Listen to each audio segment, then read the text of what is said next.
Hey, Coach, I'm super excited you found us on YouTube. That's exciting for all of us.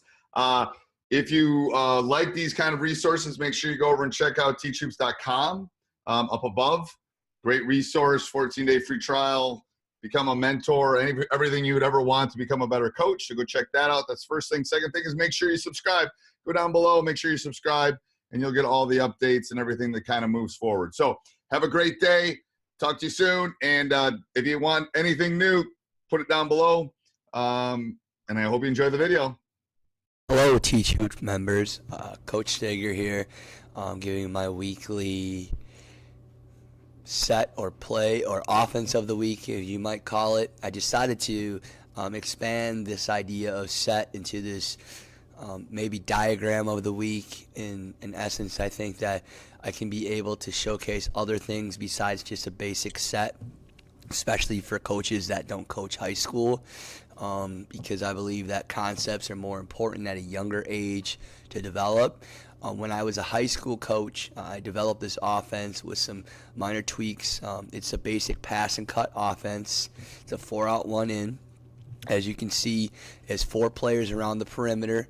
You can adjust the spacing like you want to. My spacing of the 4 spots up top are intended for a grade 3 or 4th grade, because if you make the spots too big, it makes it very difficult for them to pass. So passing is really important if you decide to run this offense. It's very simple. If you pass the ball, you make a rim cut, always. All right, and then depending on where your pass comes from, it's the type of cut you come off of it. Okay, so you have these 4 spots, and then you'll be able to see it on my attachment to this offense later on if you want to really dive into it. And you can always ask questions, and you can email me at any time regarding my pass and cut offense for youth. So this 5-man, he is kind of very similar to the action in a dribble drive. He is not constantly following the ball. He is actually going the opposite side of the ball to create areas for dribble penetration for the players with the ball. I don't like players in the corner at younger ages because it makes it very hard, and they're difficult angles for kids to drive. I like to be able to give them angles of direct drives directly to the rim. So as you can see, if I were to take the player number 3, if he got the ball, he would be able to directly drive right or left, which really creates opportunities. And the really key point of this is if you can find a player that can rebound quickly off a miss, you can get some easy baskets, or a smart player that is strong. If they drive, you can teach them to be able to look, and they get like if a team is really good at help side defense, you always have somebody there to dump the ball off to. So it's a modified version of a little bit of dribble drive with some of the action, but it's far more passing and cutting. Just some simple concepts of dribble drive with the bottom guy, and I like to call him the blocker because he's always opposite of the block. And then I almost like to call these the movers, or you can give any terminology that you want. So in this sequence, the 1 would pass the ball to the 3. And remember, this is a motion or a basic continuity offense.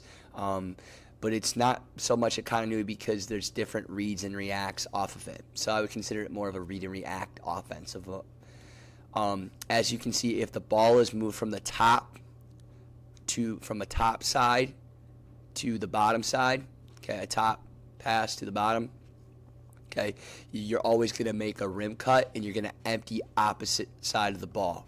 Now, this is really diagrammed in a sense so people can see it, but 3 and 4 almost happen a little bit simultaneously once the 1 gets a good piece of the lane, or we call a lane cut. Every time you pass, you're making a lane cut or a step into the lane, which I think is very easy for kids to learn basketball terminology and then learning concepts instead of set plays that they can build off as they get older as a basketball player and more experienced. The 1 would obviously cut opposite of the ball, but remember, the next page, once that player kind of gets through the lane, 4 and 2, or your players that are The other two spots here would make a cut into the lane and replace into the next spots, and I'll show you right now. As you can see, both players, one is already up here.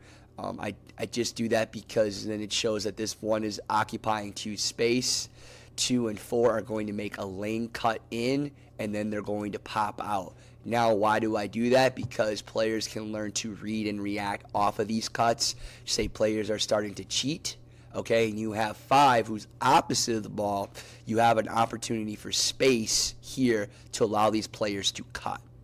And so they make a lane cut, and then they pop out if they don't get the basketball.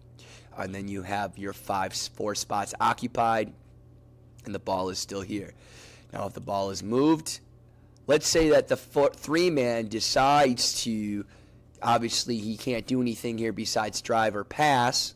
At 4th and 5th grade, I wouldn't really suggest anybody shooting this long range of a shot. So he goes from a bottom to top pass. So a bottom to top pass, I always talk to kids about a top to bottom pass. Is very simple. They make a rim cut, and then they go back to where they came from. Okay, so bottom to top pass, you cut to the lane, and you go back to where you came from. Okay, to create space and movement continuously. As you move forward within the offense, I have not really decided what I want to do in regards to. I think the easiest thing is a side-to-side pass, or from wing top to top. It's always a basket cut, and then replace opposite of the ball. Okay, so it's still a top to top or a top to bottom pass. Anything from the top to a different position is still a pass, and then a cut to the rim, and then empty out opposite the ball, and then the 3-man would replace. Or the player on this area here. Now, then if you look continuously, then the 5-man would rotate opposite of the block. And then you would see the action here. This would be the 2-man cutting. Both players are still making those cuts into the lane and popping out. And same concept, top to bottom, rim run or rim cut to empty out opposite side of the ball. Okay, and you have these 4 spaces. You know, it's a basic skeleton. You can change the terminology, how you read it. You may want to use easier code words for kids to understand. But again, I think it's really easy for them to do. You give them 2 to 3 principles. There's no screening involved. Top to bottom. Every time you pass, you're cutting. Anytime you make a bottom to top pass, you cut and replace back to your spot. And anytime you make a top to top pass or a top to bottom pass or a pass from the top, you're always making a cut and you're emptying opposite side of the ball. You know, one thing you may want to teach is the midline, because in the midline really gives an understanding. You know, the ball has crossed, anytime the ball crosses the midline, that they could understand. Or if the ball, you cut away from the midline, so you cut to the opposite side of the midline. You know, you could add that terminology too, depending on how complex you want to get. When a baseline drive occurs, the blocker needs to get to the tee. So, you get a nice baseline drive. This is a wonderful opportunity for the player to go hard and see that guy on the help side. That's an action that the thing you could actually work on and practice as a breakdown drill. Simple drive drill and finishing, teaching how to move off the ball without the ball at the blocker movement, which is an awesome concept to teach in any motion offense. Now, I will, as we continue on with this, if you have more questions with this offense, I can give you 2 other suggestions that you can build off of it. One thing that you can do, if you have a strong player and you want to post isolation, you can move them to the blocker, and you can move the ball side to side, and then they follow the ball, okay, and post up, make a flash, and you can find them inside. Another thing that you could do is then also make that blocker the screener in a set for a ball screen, and then you could overload a sign and you have a simple pick and roll action off the blocker. So really your sets come off the blocker player or the guy that's moving side to side opposite of the ball. So it keeps things very simple, which is great. As we move forward, then you could add, as you build on your youth program, you could build on increasing the spacing, adding some screens, maybe some different principles or actions out of it. But I think this is a great general offense, anything from 4 to 6th grade, or it could be a general offense even in upper middle school, heck, even high school, at points where you just need some good movement and cutting, and it's simple, and it really teaches kids how to read and react in the game. So that is my youth offense, cut, pass, and cut, 4 out, 1 in.